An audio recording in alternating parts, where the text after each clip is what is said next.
Namo Narayana, and welcome back. We're on the final video for chapter 29 in Canto 4, Talks Between Narada and King Pracinabarhi. We are starting with verse 52. The great sage Narada continued, "O great personality, I have replied properly about all that you have asked me. Now hear another narration that is accepted by saintly persons and is very confidential. My dear king, please search out that deer who is engaged in eating grass in a very nice flower garden along with his wife. That deer is very much attached to business, and he is enjoying the sweet singing of the bumblebees in the garden. Just try to understand his position.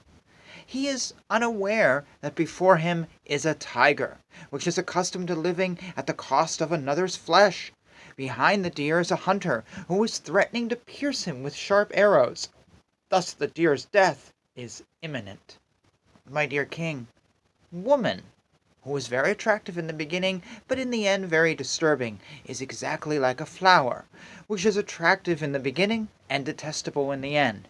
With woman, the living entity is entangled with lusty desires and enjoys sex, just as one enjoys the aroma of a flower.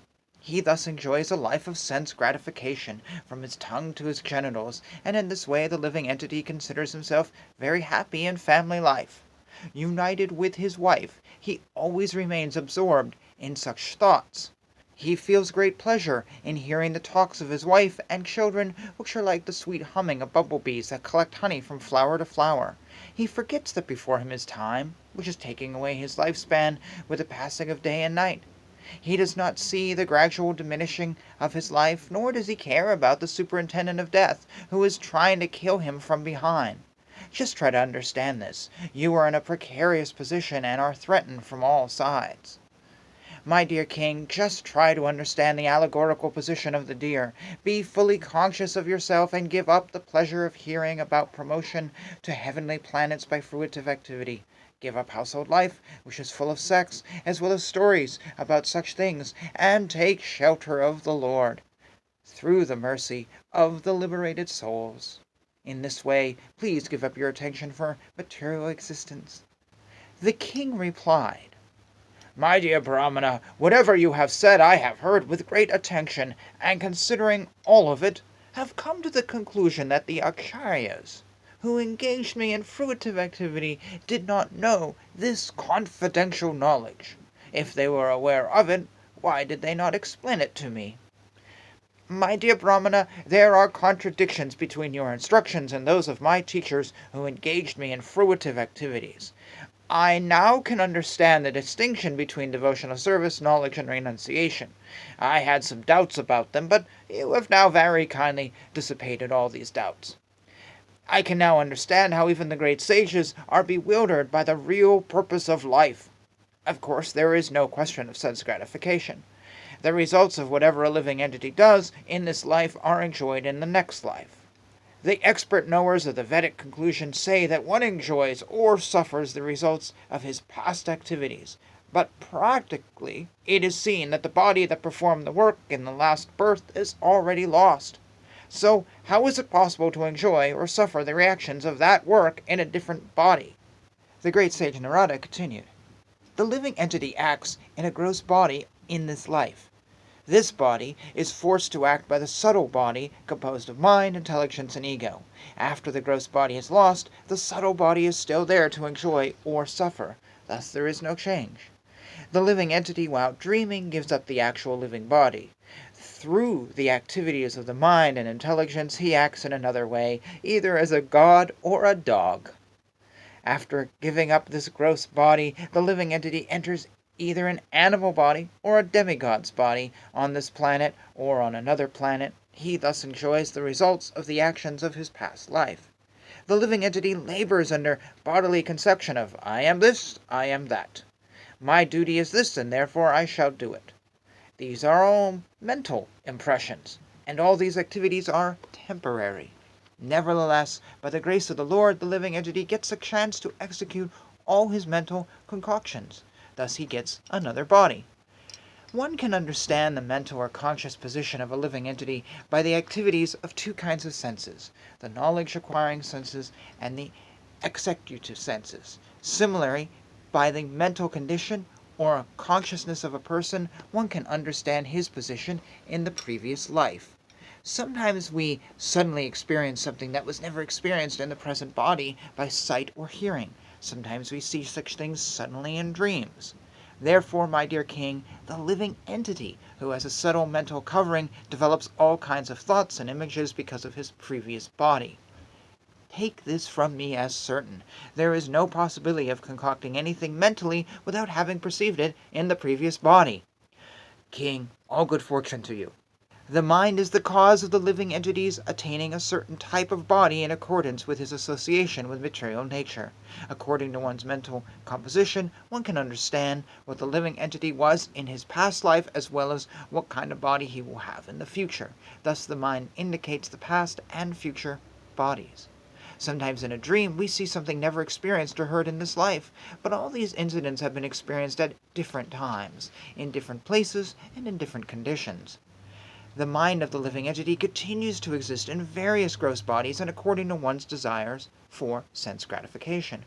The mind records different thoughts. In the mind, these appear together in different combinations. Therefore, these images sometimes appear as things never seen or heard before. Krishna consciousness means constantly associating with the Lord in such a mental state that the devotee can observe the cosmic manifestation exactly as the Lord does. Such observation is not always possible, but it becomes manifest exactly like the dark planet known as Rahu, which is observed in the presence of the full moon. As long as there exists the subtle material body composed of intelligence, mind, senses, sense objects, and the reactions of the material qualities, the consciousness of false identification and its relative objective, the gross body, exist as well.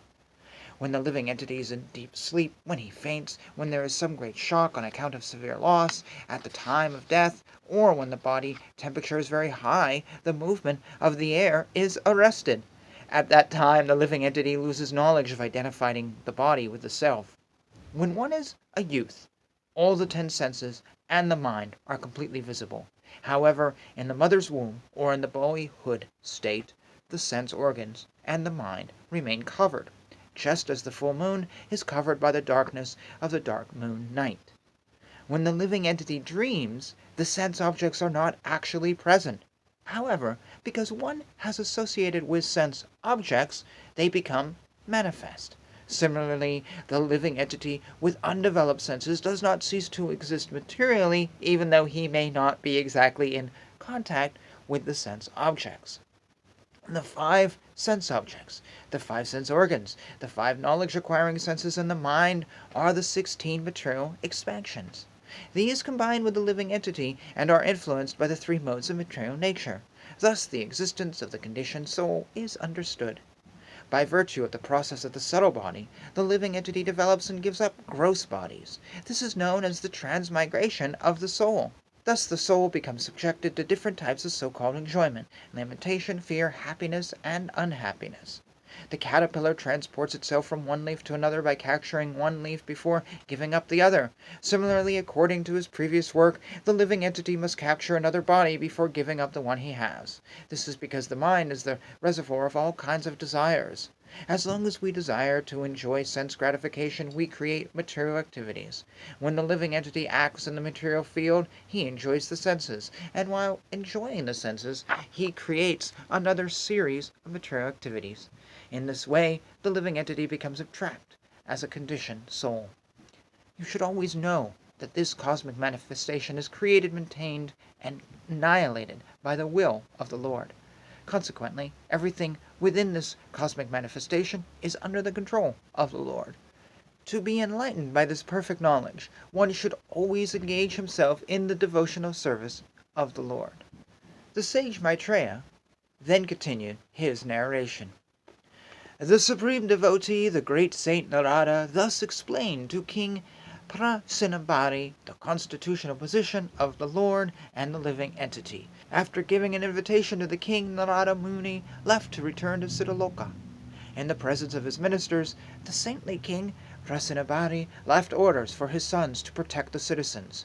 He then left home and went off to undergo austerities in a holy place known as Kapila Shrama. Having undergone austerities and penances there, the king attained full liberation from all material designations. He constantly engaged in the transcendental loving service of the Lord and attained a spiritual position qualitatively equal to that of the Lord. My dear Vidura, one who hears this narration concerning the understanding of the living entity's spiritual existence as described by the great sage Narada, or who relates it to others, will be liberated from the bodily conception of life. This narration, spoken by the great sage Narada, is full of the transcendental fame of the Lord. Consequently, this narration, when described, certainly sanctifies this material world. It purifies the heart of the living entity and helps him attain his spiritual identity. One who relates this transcendental narration will be liberated from all material bondage and will no longer have to wander within the material world. The allegory of King Paranjana, described herein according to authority, was heard by me from my spiritual master, and it is full of spiritual knowledge. If one can understand the purpose of this allegory, he will certainly be relieved from bodily conception and will clearly understand life after death. Although one may not understand what transmigration of the soul actually is, one can fully understand it by studying this narration. A desire to maintain body, wife, and children is also observed in animal society. The animals have full intelligence to manage such affairs. If a human being is simply advanced in this respect, what is the difference between him and an animal?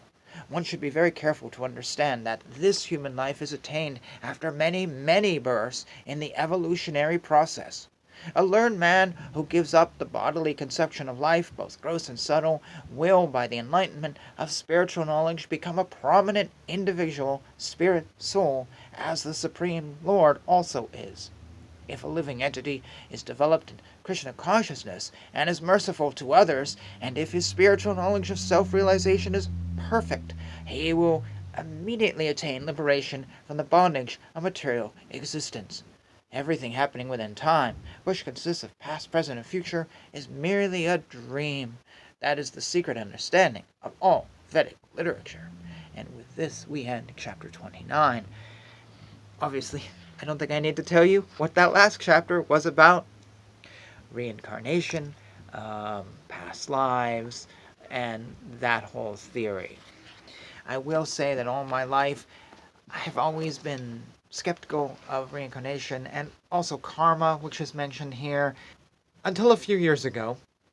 It was 2019, January, and my ex-girlfriend at the time passed away. We'd been together for 3 years.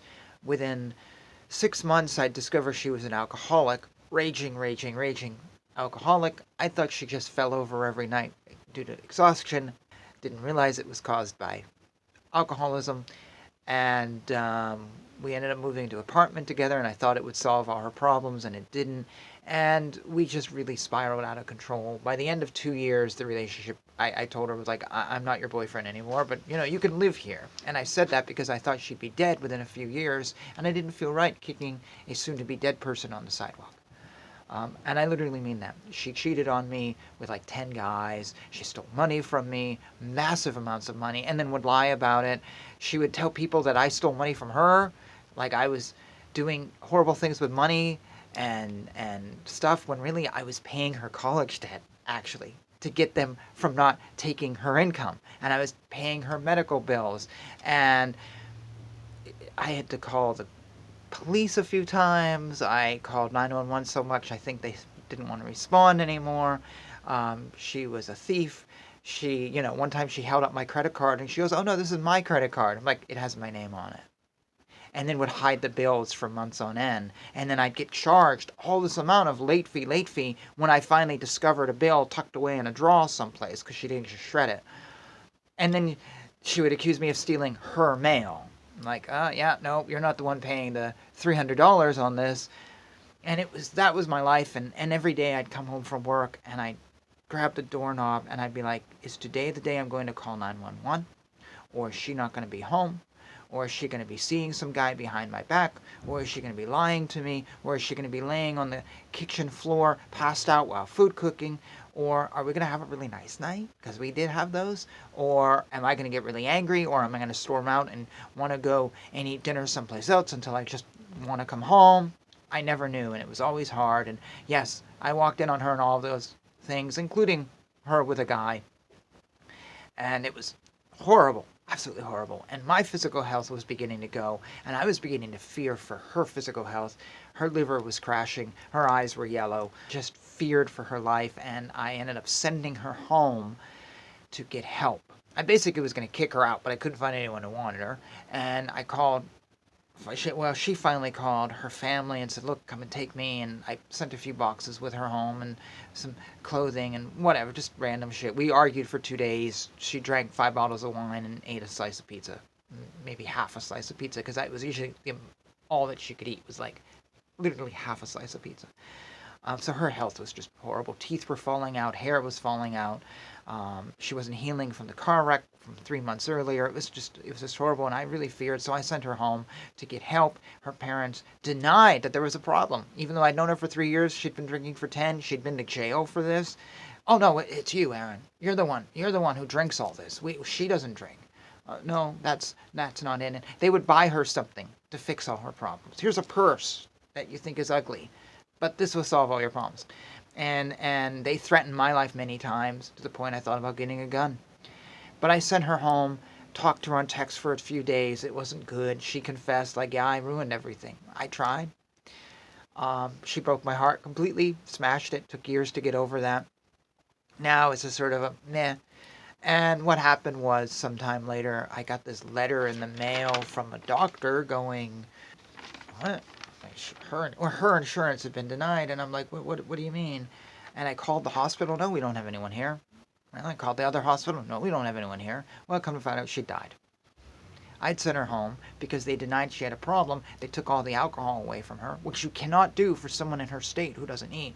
And 3 days later, which I knew was the window that it took for her to kind of get back to reality, because I'd gone through this so many times with her. But they didn't want to know this. She fell into a coma, was there for 10 days, and then passed away. And the insurance only covered 7 days. The last few days, the insurance said the coma was a pre-existing condition, and thus it was denied. That was the piece of paper I received. Sent in like an overnight, immediate. We've denied your existence due to your pre-existing condition of being in a coma, which is insane. They also, a few months later, renewed her insurance. Or attempted to, but it bounced in her bank account. Anyways, she passed away, and I was getting on Facebook trying to say, hey, what's going on? And a friend saw me on Facebook and said, oh, yeah, here's her obituary. It was just traumatic. I've given you a big story that I tell sometimes. I tell others, I abbreviate sometimes, but I want to lay a foundation for what I'm about to tell you, and that is she came back. She came back to me months after months after months, leaving signs at first, and then I would hear her voice, I would hear her laughter. I was sitting on the couch once, and I felt the couch move, because she used to fall on it drunk, and she would bounce on it, and we didn't own cats or anything, and there was no windows open, and I felt her, and she was laughing at things, and I would be like, turn the TV on, Aaron, I want to watch something. I'm like, what? And I turn it on, there's the show she was just telling me about. We had Netflix or whatever, or I don't know, and she had all these things in there, and I swear Netflix was being watched. I swear that every time I got on, it was like, God, there's something here. Something's different. Like, I didn't watch that. I didn't watch this. And it was really strange. And no one else had the account, but it was all shows she watched. She came back many, many times. My cousin, who never met her, saw her or heard her in a diner with her wife and actually texted me, Aaron, I've had this weird experience. Did your girlfriend ever say this? I'm like, oh my God, she said that all the time. I've never really believed in this. I've really never believed in this. But this was so intense. Like, these weren't subtle symbols like, oh, here's a paper and she liked writing and, oh, this must be a message from her. No. It was very intense. I have 2-page list of every time something happened. I kept notes from January to April. felt her very distinctly. And I'm a skeptic. For people who watch this channel and know me, you know that I approach things very skeptically. And she was here, and every time she was here, she was with like another person, but it was just this black shadow of something. But I knew there was always a third person with us. It was very odd. There was very distinct stuff. Like I flew out to Seattle, and the airplane was going to be 2 hours late. She had it arrive an hour early. I know, because she told me that. We're going to get there early. We're going to get there early. I'm going to get in early. Up until maybe 45 minutes before, the pilot was like, yeah, I'm sorry, folks, for help with relays, back and forth, whatever. And then all of a sudden he's like, no, I think we're going to be there on time. And then literally he's like, I don't know how we did it, but we're an hour earlier than we were supposed to be. And that's not the 2 hours beyond and an hour. That's an hour earlier than the scheduled flight. So you guys got an hour until we were supposed to be here. I mean, it was really weird. And I heard her on the airplane talking about this because she hadn't been on an airplane nearly forever, or maybe never, I don't know. It was very strange. And anyways, every single time she needed me to forgive her, because until I forgave her, she could not move on. It was very weird. Very weird. And eventually, I went through arguments with her in my head. I would see her, I would talk, didn't have conversations with her. They were always sort of, she would talk to me, and I was like, I don't understand. And it was weird. Every time I'd say, like, I don't understand what happened, I'd read something that I just uncovered, mass amounts of emails and things, because I had her computer. And I would discover new things. Oh, now I understand why this happened. And that was really weird. But now I understand how she stabbed me in the back. But she told me she was at the hospital, but she was really out of town with some guy. And now it all makes sense. I discovered she was duplicating my house key, because I was always having to make copies of the house key for her. Well, she was giving them away to the guys, and she kept one out in the hallway. I didn't know this. And if you duplicate a key long enough, you just can't duplicate it anymore. So it was really messed up. But she was asking for my forgiveness, and I kept learning these things, and it was really hard. But I had to give it to her. Otherwise, she was trapped here. That's what she told me. And eventually I was in Seattle, and something happened, and I said, okay, I'm just done. And move on, and you have my blessing, and maybe someday we'll talk, and you can explain to me what you did to me and why you hurt me. But I'm done. And that was it. I never felt anything, no messages, never since. And it's been years since then, and it was very strange. But that few months experience showed me that there is reincarnation, because I don't have experiences like this. I do not, and I'm very skeptical about them. And people who talk to the dead, I'm super skeptical about. I believe, though, it exists. I believe that I needed to forgive her. Now, once I did that, did I feel great? Oh God, no. It took like another 6 months before I could stop thinking about her and not being angry. 33 years old. She just turned 33. Wasted life. But anyways, I believe in reincarnation. I believe it exists. And I could have talked about this chapter a little bit. Instead, I got onto the story I didn't expect I'd be telling today. But I want you to believe me that I believe in this from my first-hand experience of my own life. Yes, it's very interesting when I read stuff like this now versus many years ago. I believe it. Should you? That's up to you. But I've seen weird things, and I don't have situations like this very often. Anyways, this video has gone long, and I have delved into something I did not expect to talk about with detail, so you kind of got the full picture. And so I should stop now and just say thanks for listening to this. If you hung out to the end of the story, hopefully it was enjoyable. I haven't told the story in quite a while, actually, so it was a rush of ideas. So until next time, next video, chapter 30, last 2 chapters in the Srimad Bhagavatam. And yeah, I hope you've been enjoying this. I'm already planning what's next on this channel. We're going to take just a short break from the Srimad Bhagavatam to explore some other things that I hope you find really interesting. So, well, you'll find out what those are. You won't get the teaser quite yet. But anyways, thank you for listening. Hare Krishna, Krishna Krishna, Hare Hare, Hare Rama, Rama Rama, Hare.